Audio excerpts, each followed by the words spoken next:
welcome to Good Grief, the podcast dedicated to demystifying and destigmatizing grief with compassion and humor. I'm Nikki. I'm an end-of-life doula and a grief coach in Columbus, Ohio. And today I have another special guest episode. I met the most lovely young lady, and I say young lady, she's probably about the same age as me, I believe. So I like to think I'm still young, and so is she. Anyway, I met this lovely young lady in this podcast collective. Her name is Steff Gallante, and she was so brave to share her story really for the first time with me in this podcast about losing her father unexpectedly. And it was a beautiful story. I'm not going to spoil anything, obviously. I'll let you listen to it. But she was just so lovely in her love and her caring and her dedication to her family. And I was honored to get to hear her story, really, for the first time. And now you guys will get to hear it too. So, Steff, I cannot thank you enough for bravely sharing your story. More from Steff in just a moment. But as always, you know that you can find me on Patreon, right? You can find me at patreon.com/NikkiTheDeathDoula. If you sign up to be a patron of mine, you can get early access to my podcast, grief affirmations, Q&As. You can see the video of my conversation with Jessica, or you can just be a totally awesome human being in supporting me. But not only that, you can rest at night knowing that you are helping me to provide pro bono services to those who cannot afford them. So I like to give back. I like to help give my services to people who can't afford them where I can't. And that's where you can come in. Pitch me a little bit of your cash dinero and help me to provide these services. I'm so weird. Okay. I'm going to shut up now because you're not here to listen to me begging you for money. You are here to hear. You're here to listen to this amazing story that Steff is going to share about her father. So without further ado, here's Steff Gallante. Okay. All right. Thank you everybody for tuning in this week. I have another amazing guest episode, and I have a lovely new human to my life on the show, Miss Steff Gallante. Steff, I am just going to give you a moment here to introduce yourself. Tell us a little bit about you and your loss. Hi, everyone. My name is Steff Gallante. My pronouns are she and her. I move through the world as a person who identifies in a female body, and I am a partner. I am a parent of two kids who are ages 8 and 10. And that's a whole lot. Yes. I always take a pause there. My work in the world is ever evolving.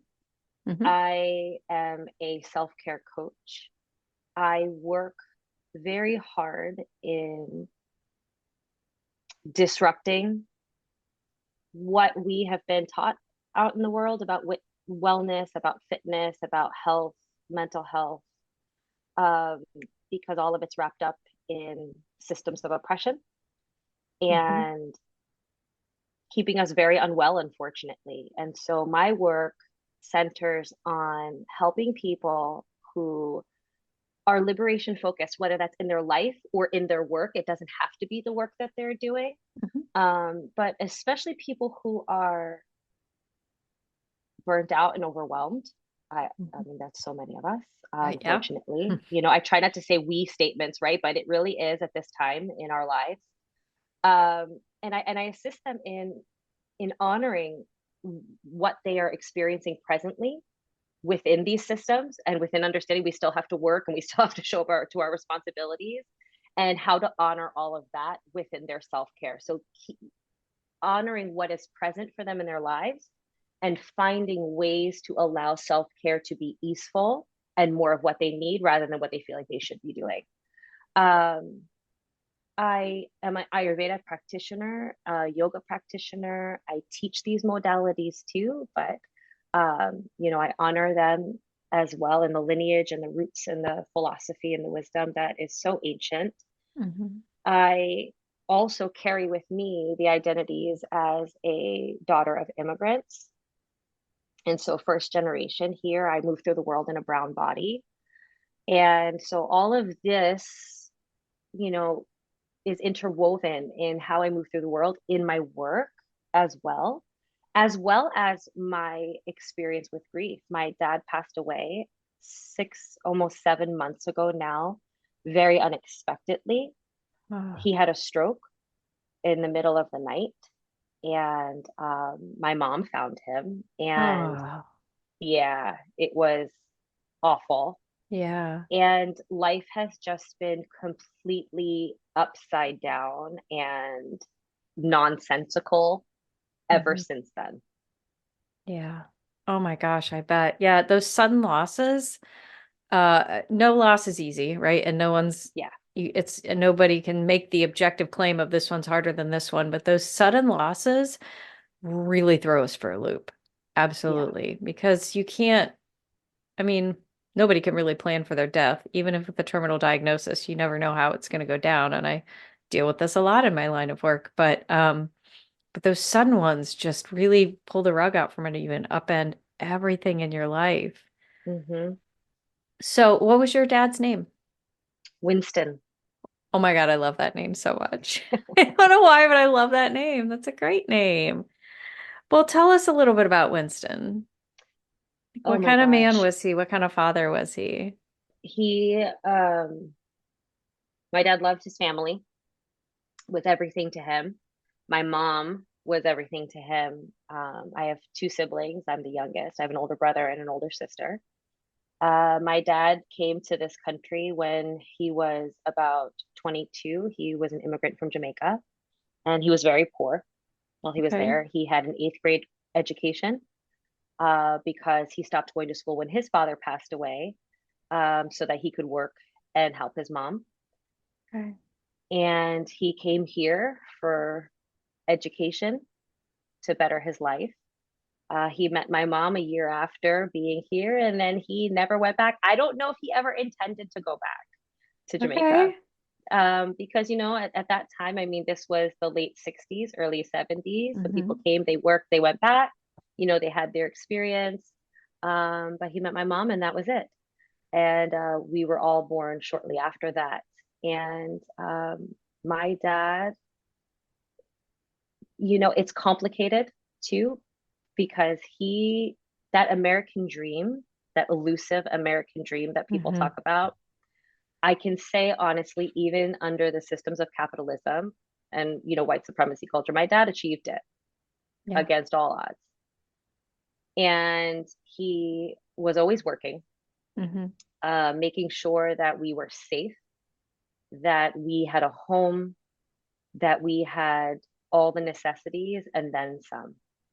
He was able to raise his kids within a middle class upbringing and status, and he was able to go to college even though he didn't go to high school, and have a master's Wow. degree. Oh my gosh. Yes, he was a computer engineer, and that was a big time. I mean, my dad did a lot of work prior to the internet Hmm. on, deep into computer engineering. He had an electrical engineering degree as well.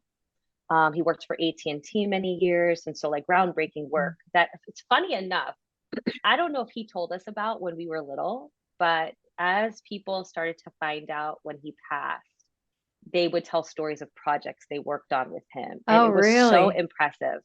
Oh, Yeah, I mean, I always wow. knew my dad was, an impressive man. He is an impressive man. I sometimes talk about him in present tense. I hope that's not weird. No.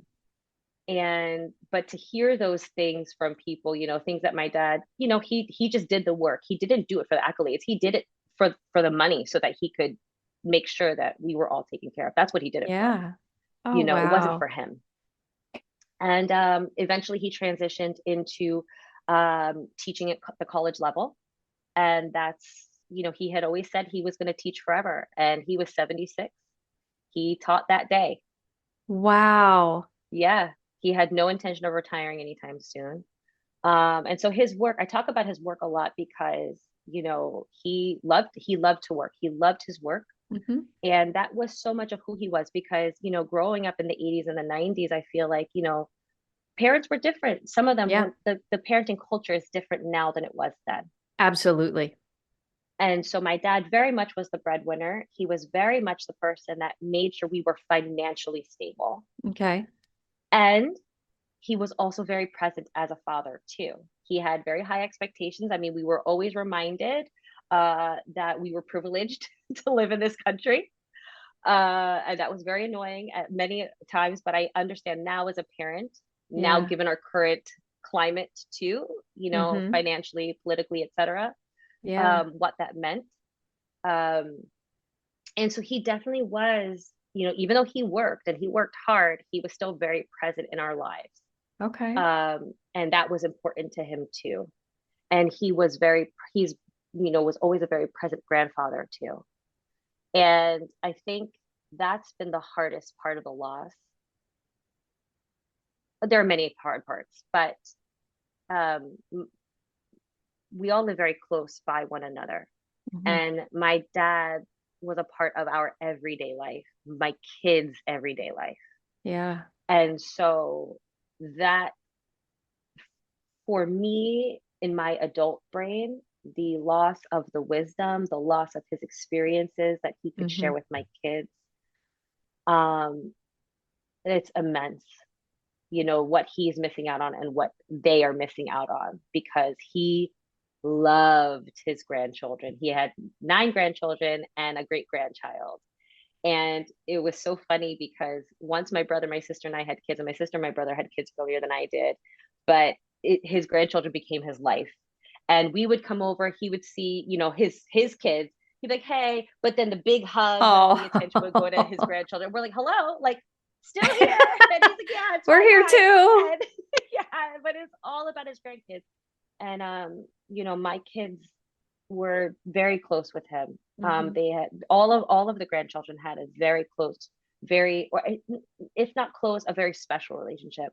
Mm-hmm. And I just was always grateful for the relationship that he had with my kids too. Oh, wow. God, just listening to you talk about him, he sounds so much like my dad. I mean, we're similar ages, I believe, and grew up in the same time period. So my dad's 75. He's 75 this year. He's still working. He's Mm, he's quote unquote retired.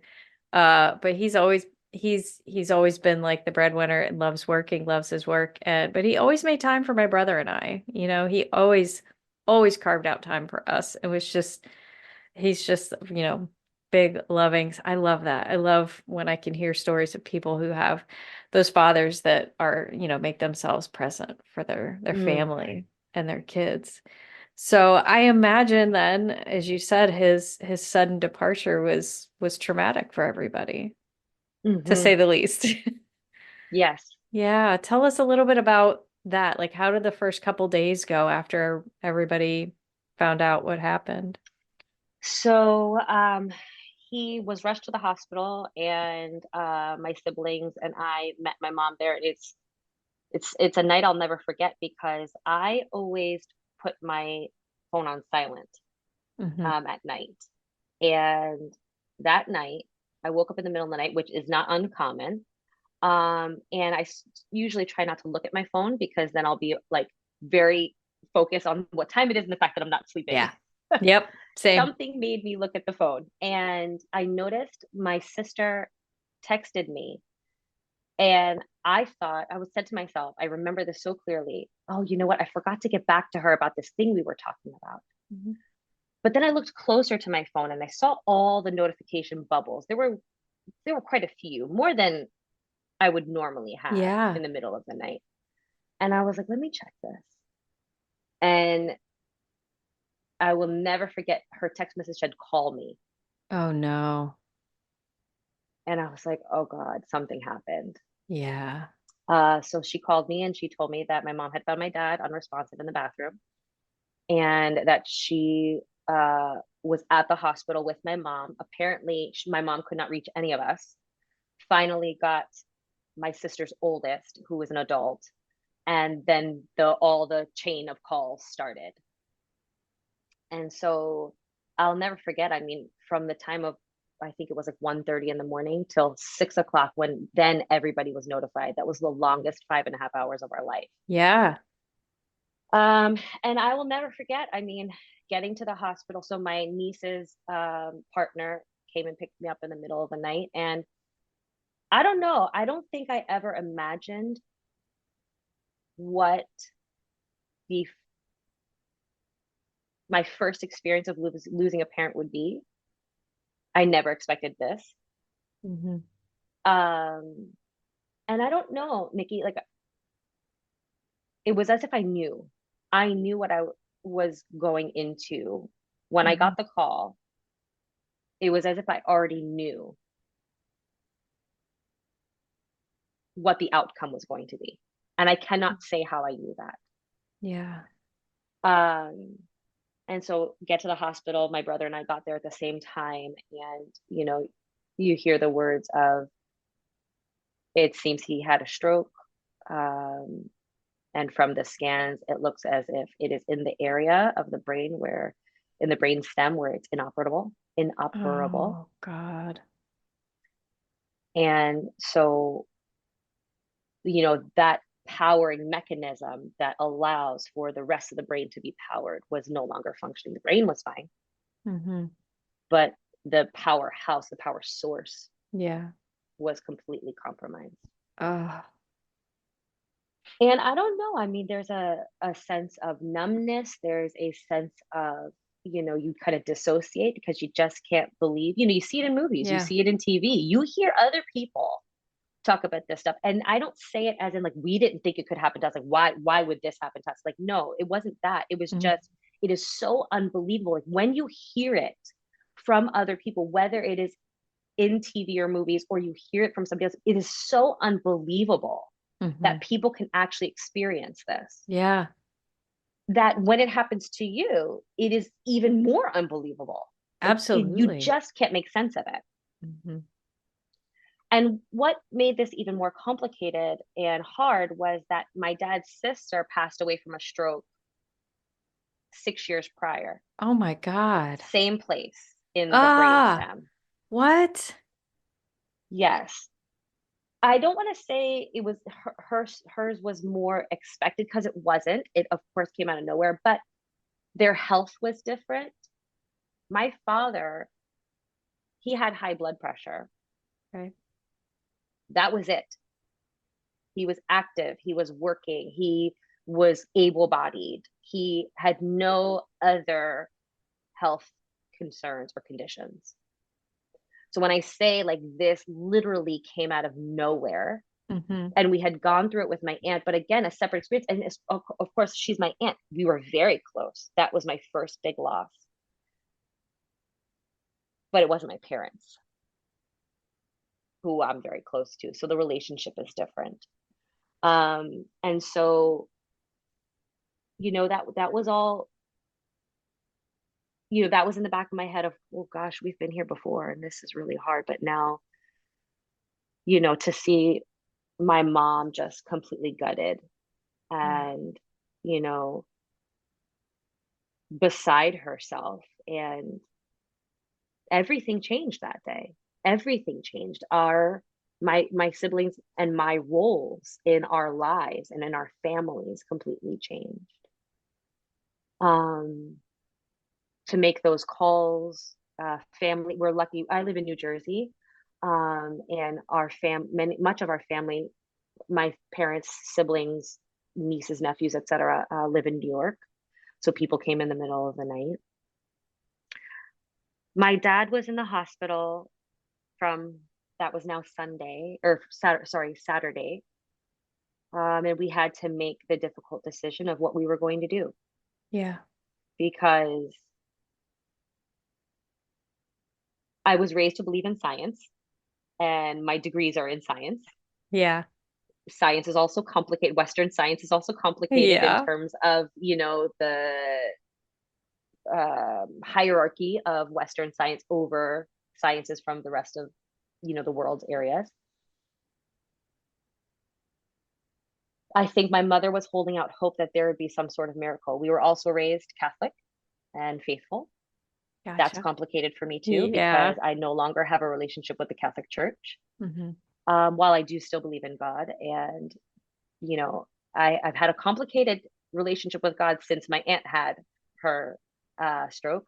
I Yeah. think what I struggle with is, there's nobody who deserves to die, right? Right. There's nobody who deserves a certain type of death.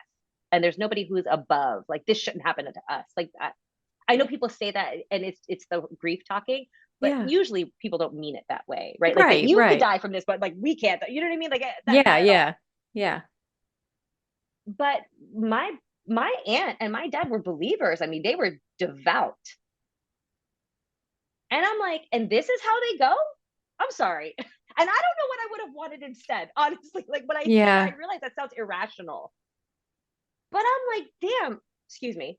Like No, you're fine. to do this to them, to do this to their family, like in this way. And like you said, there's no better death. Like there's no this Mm-hmm. is easier than this, right? Yeah. But this just is really terrible and awful in so many Yeah. ways. Like there's just so much suffering.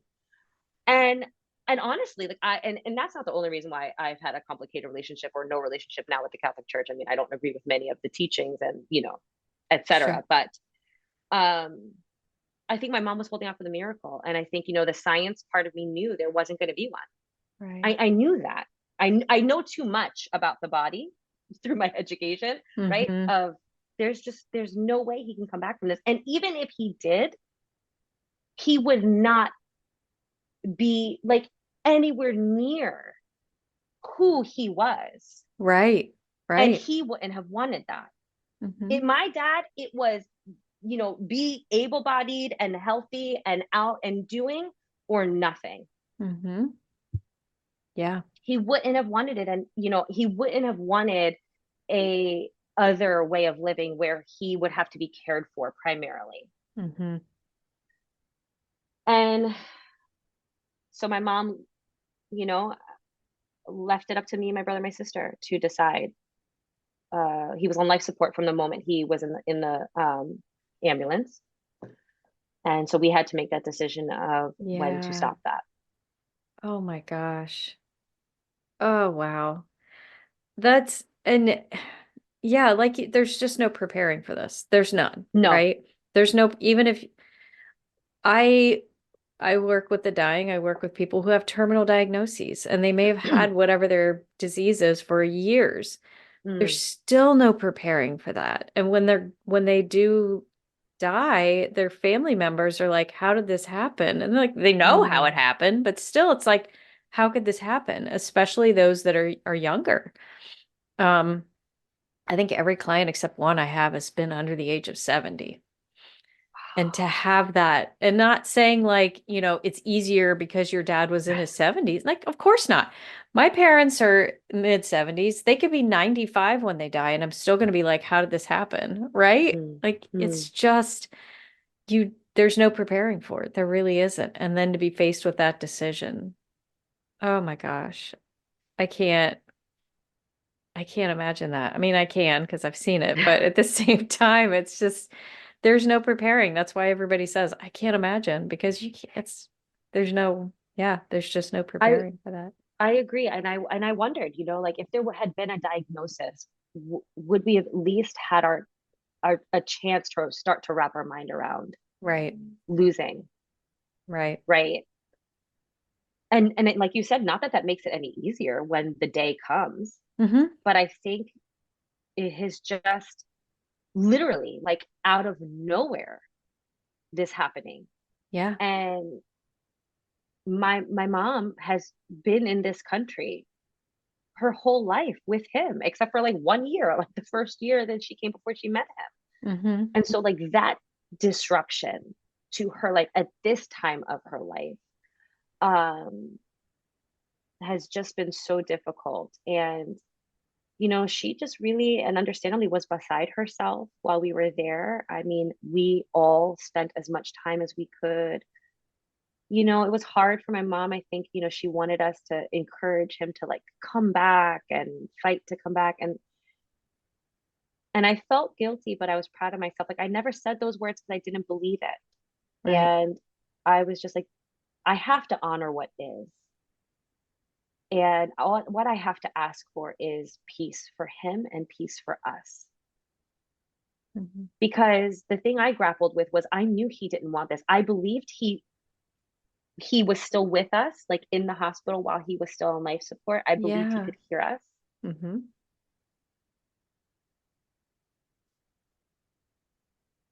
And at the time that this happened, my dad and I were kind of in a hard spot. We were always very close, like Mm-hmm. very close. Um, and this is hard. He would hate that I'm talking about it, but I think I have to honor the truth of it. You know, my dad changed in the last, I don't know, 5, 10 years. He, as I had said, he was always very religious, but he he got kind of, right wingy, and that was hard. And so we had to have a lot of hard conversations Mm-hmm. about things because I raised my kids to honor who they are. And, there are, for instance, like there's no boy things or girl things. It's just Mm-hmm. things, just things. Yeah. We had to have a lot of hard conversations. And there were moments where, and times where I had to distance myself from him Yeah. and change the way we conversed, change the way I relied on him because I didn't agree with that. Yeah. And that was very hard. And so for me, you asked about the last few days. For me personally, I think I had been grieving the loss of my dad before this for a while Mm. because who he was not who he had been. And our Yeah. relationship really changed. And I didn't see that coming. But I also changed too, Yeah. right? I changed a lot. And I had to honor who adult Steff was and what my belief system is. And I think that that's a gift you give to your kids that their belief system can change. Yeah. Yeah. And one of my greatest, I don't want to say regrets because regret is just an awful, awful thing. But I really I think my struggle those first few weeks and months was how things were between us. Mm-hmm. They were fine, but we were not how we were. And maybe we never were going to be the way we were again. And that's something my husband said to me. He's like, do Yeah. you think the two of you could have ever really reconciled? I said, probably not, Yeah. and that was hard. And so, there were times when we were in the hospital and I wondered if he would have wanted me to be there. And, I think that was just the guilt and a little bit of Yeah. shame talking. Mm-hmm. And my mom and I had a really good conversation after all of it, and she said he would have wanted you to be there. Yeah. And I'll never forget, one of the last days I was with him by myself, and I was just crying. And I remember as I would cry harder, his heart rate would go up, and then I would calm down, and his Oh. heart rate would go down, and then I would cry Oh. harder again, and his heart rate would go up. It happened 3 times. Yeah. And I just tried to remember what his hand felt like because that was always something very special and what he looked like because Mm-hmm. I knew when we had the viewing he would not look like him because they try their best but they don't you know Right. and so that was hard. Another hard decision I had to make was my kids were young at that point. They were 7 and 9, Mm-hmm. and I had to make the decision of whether or not they would come to see him in the Mm-hmm. hospital. I know that there's not a right decision. Whatever I decided to do, there Right. wasn't going to be a right thing. My husband and I talked about it a lot, and we ultimately decided not to bring them Okay. because I saw my adult nieces and nephews witness him for the first time. I know what my reaction to witnessing him Mm-hmm. with the tubes was. Yeah. That's too much for a 7 and 9 year old. Yeah. It's a And that lot. would stay with them. Mm-hmm. I felt like I was robbing them of this person and the chance to say goodbye and their last moments with him. I don't think he would have wanted them to see him like that. And I want them to remember all the things they talk about now, all the things they did. I don't I didn't want them to always remember that. Yeah. But my husband and I had to make the decision. And ultimately, I had to make the decision, really. He left it to me because he knew, right? It's my dad. So um, I think I will wonder for the rest of my life if I made the right decision. Mm-hmm. And so that's something that's been very hard. Yeah. Yeah. And I've had a lot of people ask me about that have younger children when somebody in their life is dying or has died. Like, do I take them? Do I show them? And I mean, ultimately, I can't make that decision for anybody else, right? Um, but I can at least present some of the factors. Like, once that moment's, and I deal with this too with loved ones who, if I'm working with somebody who's dying, even an adult, and they have adult children, there sometimes their adult children aren't sure if they want to be present for the final breaths. And I always, I can present the sides. I can't make that decision, but yeah, once you see something, you can't unsee it, right? It's there. But once somebody's gone, they're gone.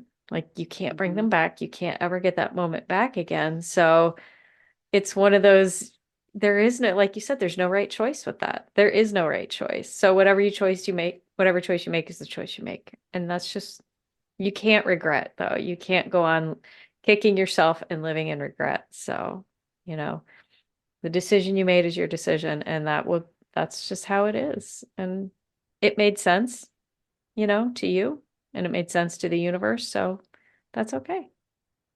That's okay. Um, and God, there's another question I had and it's gone now. That's okay.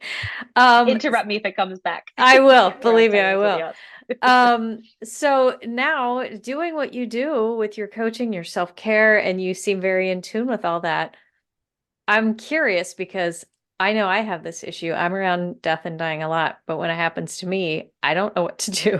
Because it's different when it's personal. So Mm-hmm. with all your education and all your, knowledge around self-care and taking care of yourself as far as anything with grief or whatever, did you find yourself having trouble with following your own guidelines, so to speak? This is such a great question. I have to tell you, and it's been uncomfortable for me to own this, but no, I didn't. Good. Here's why. After my aunt passed away, she was on life support for a long time, and that was the whole thing. Um, at that time, my kids were small. They were 3 and 1, and I was working a ridiculous full-time job. I was completely burnt out and overwhelmed at this time. I think, past trauma that was not even acknowledged by me, was starting to come up, bubbling up to the surface. Oh, wow. And so, what a time for this to happen. And Right. like I had Yeah. said earlier, like this was my first big, big loss. Hmm.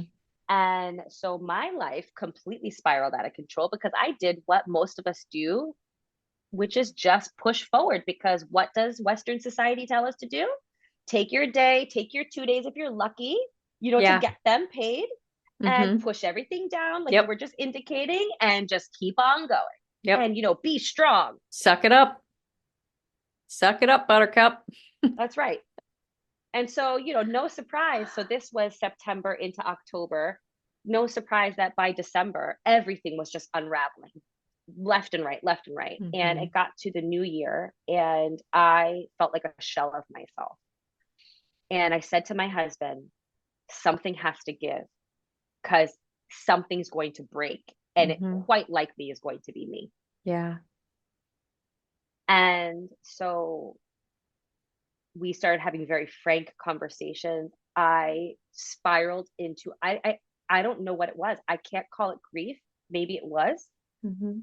I don't think it was depression. I think it was I don't know, a combination of all things: deep burnout, complete overwhelm, and a misalignment with myself and what I think deeply I needed and wanted. I couldn't honor that. I didn't have the Hmm. skill yet to Yeah. honor that. And my work situation continued to just go down the tubes. And I started to, get help. And because I got to a point where I said to my husband, I don't want to harm myself. I want to Right. be very clear. But I understand now why parents leave. You might be in a place where you don't want to harm yourself. You don't want to harm them, but you also know that you can't stay. Yeah. I get that now. Mm-hmm. And that was such a wake up call to me, to make a change. And so I had to do something drastic. I left my full-time job. Um, like missing out on probably like a year and a half later, with no safety net. Mm-hmm. And I had to somehow put myself back together. And so I left my full-time job in 2019, August. And, I felt called to do work in a different way. And I didn't set out to start my business. I set out to just deal with myself and heal. Mm-hmm. And I started to really take care of myself, Yeah. and not in the way society tells us to, right? Not just like the random bubble bath or whatever, Right. right? Like really actually daily show up for myself. Yeah. And so much of what yoga philosophy and yoga culture is, so much of Ayurvedic wisdom, which is rooted in self love, Mm-hmm. self care. And I started to live that. I started to really actually care for myself. And that changed everything. So I was able to create a foundation of self care, not rooted in shame or judgment or guilt, right? Which is basically the three main motivators that we've Right. got in Right. Western culture, right?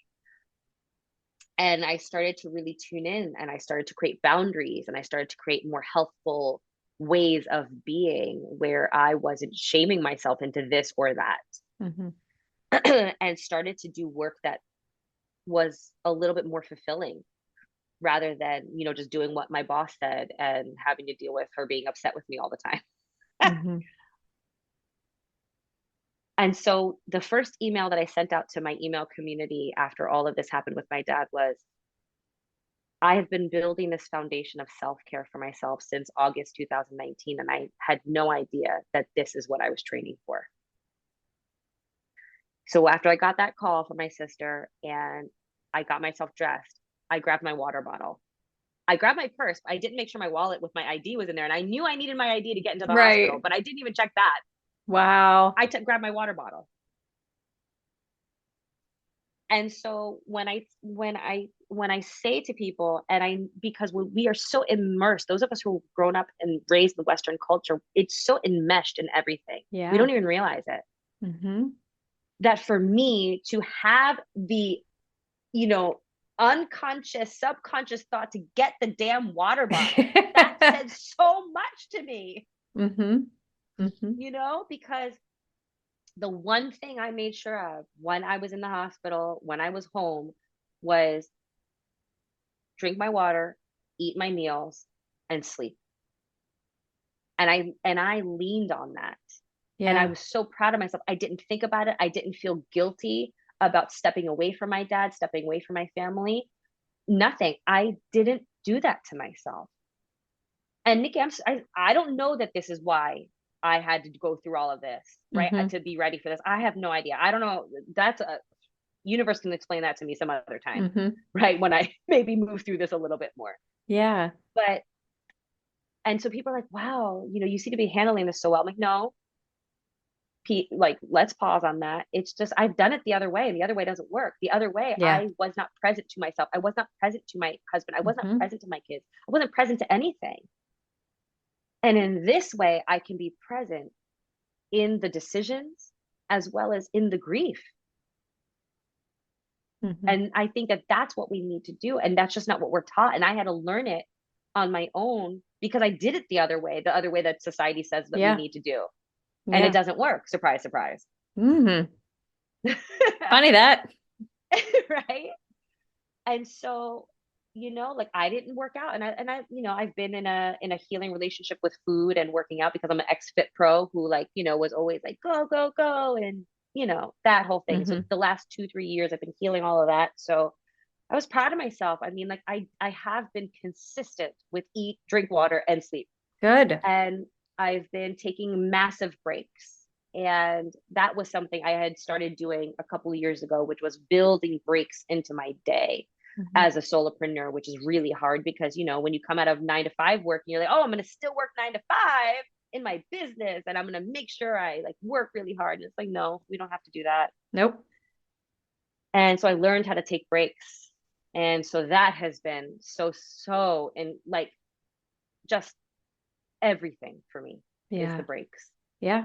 Um, and so I feel grateful. I feel grateful to be able to show up for myself like this, Good. because it allows me to create space for my feelings. Allows me to create space for my kids, Hmm. especially too. That's awesome. That's good. I love that. And I love hearing when people understand self-care. It's not always just a bubble bath, right? Yeah, It can be, it you can be, know, and it's beautiful. And I want us all to have more bubble baths. Don't get us wrong, right. please. But self-care is not just yoga and bubble baths. Sometimes it's showing up for yourself and drinking your damn water and eating a That's meal. right. Like That's right. it can mean so many things. So, all right. Well, we are getting towards the end of the episode. I have a tradition on my podcast. At the end of the episode, I will pull a random card from the death deck Ooh. and ask you the question, and I will answer it as well. Fair is fair. So, um, oh, okay. Ooh, this one could be deep. Well, it is deep. All right. Share a profound religious or spiritual experience you may have had, and how did it change your beliefs about life and death? I feel like this whole conversation up to now was you explaining kind of a profound experience you had, but anything else? Wow. I mean, can we just do a whole nother episode on I that? know. I know. Unfortunately, we're I feel short like we on need a time. part I feel two like for we me to could answer. do a whole episode just on that question. Good Lord. Yeah, wow. Okay, so here's what's top of mind. This may not be the whole answer, but this is what's top of mind. Um, this month, and well, when we're recording, it's May. Um, I came back to a morning practice. I had gotten away from it. It was just the last few months have just been okay. I got to get up and make breakfast. Let's get up and do that. Um, and I started. I think might have been there was something going on with the moon at the beginning of this month. I can't remember if it was new or full or what was going on. And I got up out of bed and came into my office slash where I teach, and I sat with tarot cards. I have another deck from Michelle Cassandra Johnson that is her transverse deck. It's all about moving through grief and being with it. And I, I started the ritual again of sitting with myself, of talking to ancestors, spirit guides, God, everyone, of prayer, of pulling the cards, and I ask a simple question: what is important today? What do I have to remember today? Um, and I have to say that for me has been such a beautiful support in being present, in honoring the hard parts, in being open to the light parts, Hmm. um, and being okay with everything in between, and understanding that, because for me, I'm a very feeling person. And so I can get very caught up in those feelings and the experience of the feelings. Hmm. And so this has offered clarity as well as like grounding for me Hmm. too. And other ways of thoughts, like there are questions that are posed to me with these cards and with their meaning. And so I think for me, this has allowed me to heal my relationship with God. And I wouldn't say we're on great terms, or the universe for that matter. I'm just like, in a contentious relationship with everybody. But it has at least allowed me to not be the angry teenager as much, because I Mhm. know that while I might be the angry teenager for a while, I just don't want that to, be that volcano brewing Yeah. inside me, right? Like I Yeah. don't want that. So that has helped me. This spiritual practice, this coming back to myself, has allowed me to have a more understanding, or be Mhm. more understanding, or offer grace, and just even space. I don't understand, I'm angry, or I'm deeply sad, and it's allowed me to just create more space Mhm. for that, if that makes sense. So Yeah. that's top of mind. Okay. Um, I- so I, the only thing I'm thinking of for myself for this question, and it was profound. It didn't really change much in my beliefs though. Like there hasn't been anything that's really just shook everything I believed in. But about 6 months after my brother's funeral, I had this dream that I was arguing with my parents about something, and I got so mad at my parents. I was like, I never want to speak to you again. I'm leaving. And I started to walk out the door. My brother stopped me and he put his hand on my shoulder. He's like, hey, look, things are shitty. Mom and dad you guys are upset at each other, but they need you and you need each other, and you need to kind of put that aside. Like be angry, but then get over it and put that aside. And I turned around, I gave him a hug, and I like stepped back from the hug. I said, wait a minute, you're dead. And he said, I know. And then he disappeared. And I was just like, oh. I woke up and I'm like, he came to me in my dream to remind me that everything's gonna be okay. Oh, And which is weird because my brother and I did not have that kind of relationship in life. Like we just didn't. We didn't. But it was very weird to see. So there was a part of me that wondered, like, obviously I feel like he's still around. His presence is still here mm, in some shape or form, but has that changed, who he was and who he is? And I don't know. But mm. I think about that dream a lot. So anyway, okay, with that, What an experience. Steph, thank you so much for being on my show. I'm going to give you just a couple minutes here. Please tell us where my people can find you. Tell us a little bit about what you've got going on in your life and how we can support you. Thank you. You can find my website. It's steffgallante.com, STEFFGALLANTE. Can't even spell my own name.com. You can find me on Instagram, same name, Steff Gallante.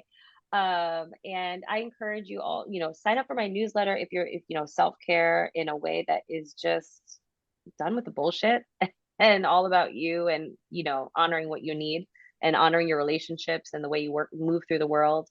Hmm. Because that's what I'm showing up to, with great care. I have a podcast that's called Humaning, the shit we need to talk about. So it's often, talking about, some messaging that's out there that we just don't need anymore. And what are some other more rich ways to be, ways to divest from all the nonsense. And, because I feel like people want to, and they just, need a little bit of an invitation, or someone to hold their hand or stand beside them as they Hmm. do it, and because that could be hard to kind of move against the current. Yeah. And a way to work with me is I have a free resource on my website called The Disruptor's Guide to Self-Care. So if like just even the thought of, wait, so eating and sleeping, these are actual self-care practices. And I say that with no shade, right? Like zero shade. If you're like, wait, what? We need to talk more Hmm. about this. Please go and check that out, because I talk about the basics of self-care and how important they are. And I walk you through a process of step by step figuring out how to make whatever practice you choose that you want to focus on accessible to you, given when your energy tank is on, full versus medium versus like Yeah. way low on fumes, or how you might be feeling that day, how much time you've got. So we don't change your life to come around this practice. We allow the practice to kind of just fit in where you've got time. Yeah. Um, and then people can work with me one-on-one, in a release the pressure call. So that process that I was talking about, where you can work through, on this video that I have, figuring out this self-care practice for yourself. We can work that out in real time with Awesome. some mindset shifts and ways to come up against challenges. Because the reality is, it's not going to be smooth sailing. So we talk through how to move through some challenges that will arise. And I have a self-care coaching group, where we do some yoga together weekly. We do Zumba. They still get one-on-one coaching. It's a really cool space. So these are all That's the things that are out there awesome. in the world. That's amazing. Well, thank you so much. And I will put links to all of that in the description so you can just go there to click it And thank you so much, Steff. I really appreciate you sharing your story. Thank you for holding this space. It was so beautiful. Good. Another huge shout out and thank you to Steff for being on my show. I will put links to her website and her Instagram in the description, but you can find her at steffgallante.com, and it's spelled STFFGALLANTE, Steff Gallante. Again, that'll all be in the description. I cannot thank you enough for tuning into this podcast and listening. You can find me at nikkithedeathdoula.com. Reach out if you have ideas for the show, if you want to be on my show, or if you just want to say hi. You can reach out to me there. You can also find me on Facebook, Instagram, and TikTok, all at Nikki the Death Doula. All right, thank you so much for tuning in this week. Have an amazing week, and remember, as always, your grief is yours, your feelings are valid, and grief doesn't always have to suck.